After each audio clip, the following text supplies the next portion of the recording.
Hello, hello, it's Julie Davison from juliedavison.com. Welcome to Julie's Stamping Spot here on YouTube.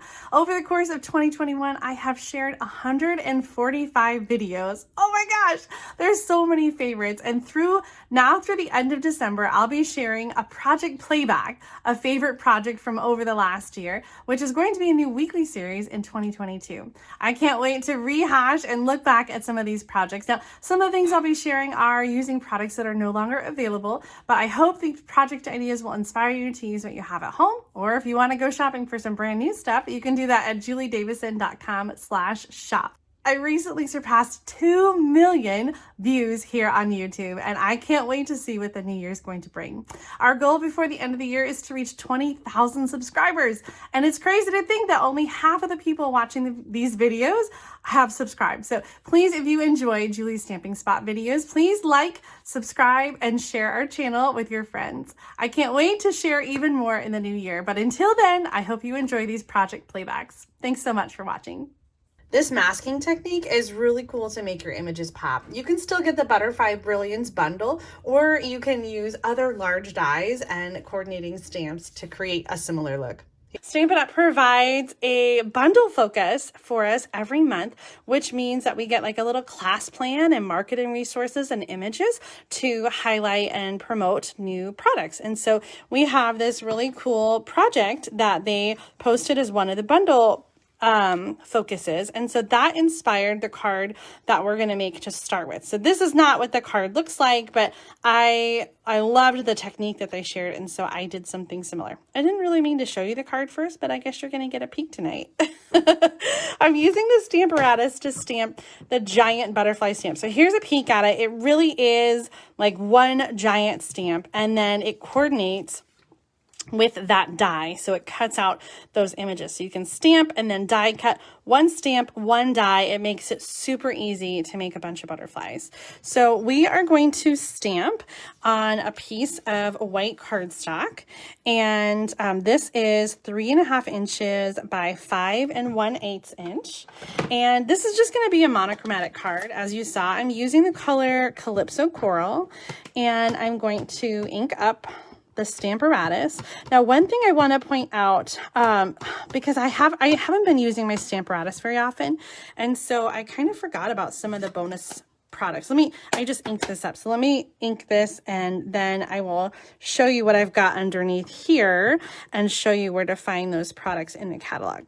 So I'm stamping nice even pressure all the way around, and you'll notice this stamp is bigger than my cardstock, so the design is going to go off the edge. I didn't quite get a good, I'm going to see if I can just put it right back down and go back over that side of the image. That is better. Did I jump? No, perfecto. Okay, so here is what I wanted to point out. We have, so the Stamparatus, does it come with a fin pad?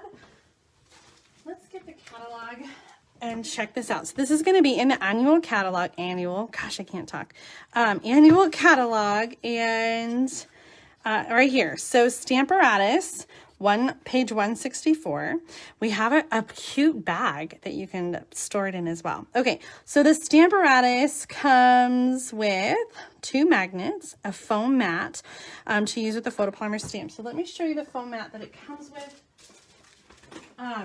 It's this one here, it's kind of thin, but then we also have this deluxe foam mat, and so that's what I was using, and it's a little bit thicker, not a lot, just a little bit thicker, and it has this, like you could wipe that off, so it has the grid already on there, so that's really helpful to line up stamps. The other thing that I'm using is this grid paper pad.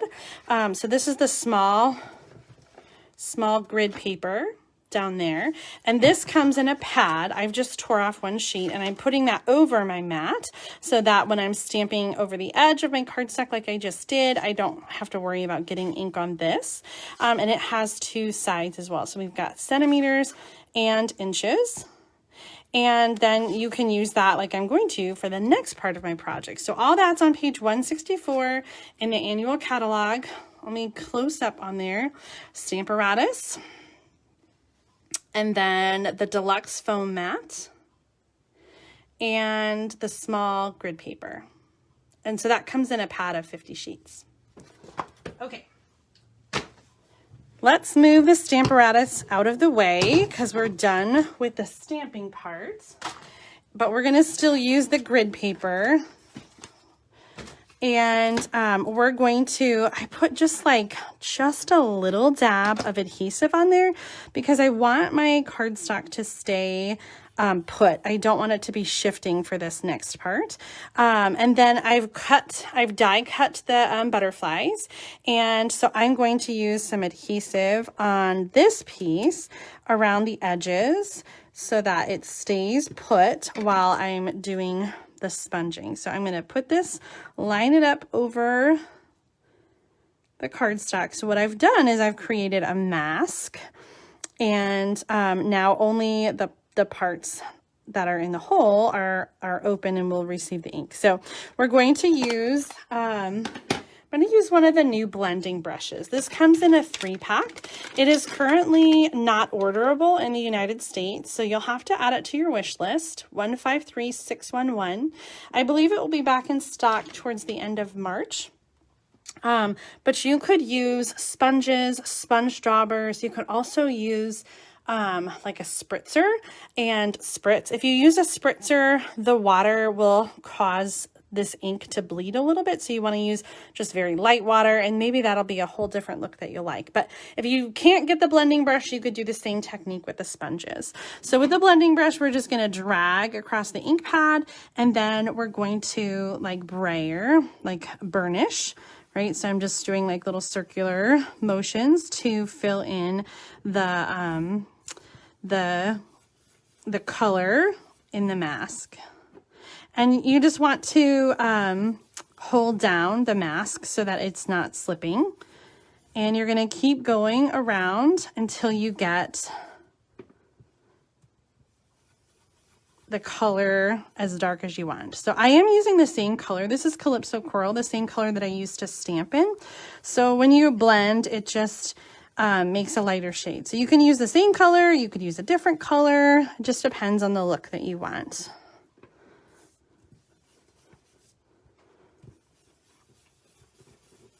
I love the soft blending that you get with this blending brush. I really wasn't sure about the brushes until I got my hands on them and tried them, and now I'm in love.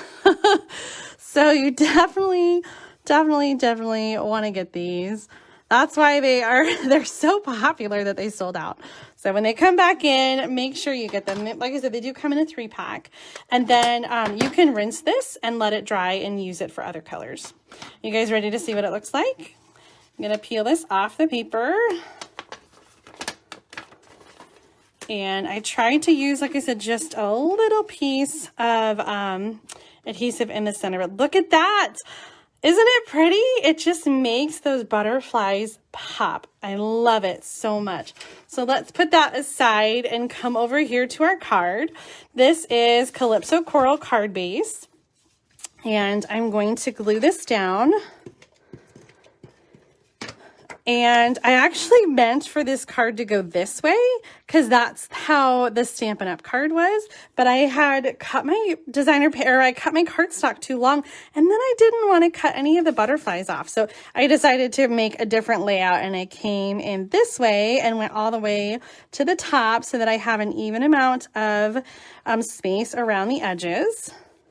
And then I wanted to bring in that beautiful Natural Touch specialty paper. So I cut a piece of this. It's 1 inch by 4 1/4, and that's going to go across. I hate to cover them up, but I put it across the butterflies, and then I'm going to stamp a sentiment. I used the Happy Thoughts stamp set. I love the basic sentiments that we have in here. So I'm doing happy birthday.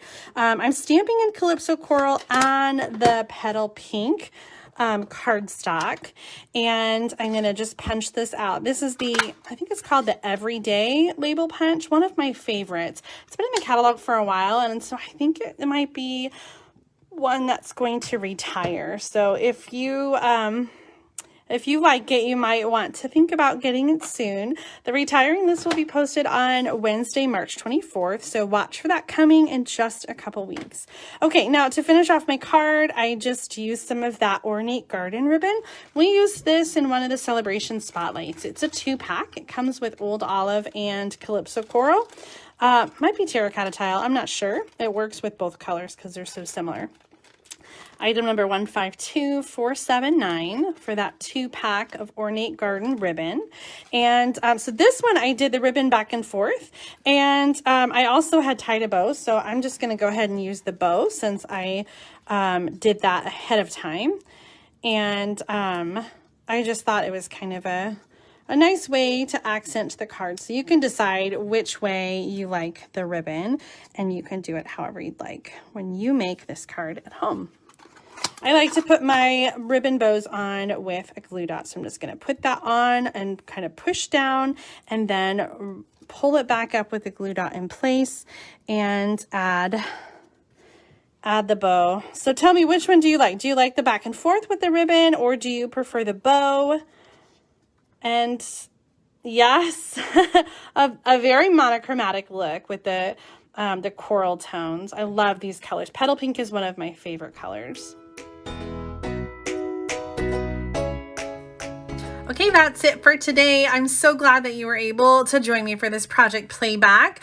If you like this video, make sure to give me a thumbs up, like, comment, and share. And don't forget to subscribe to my channel. See you next time with another Project Playback.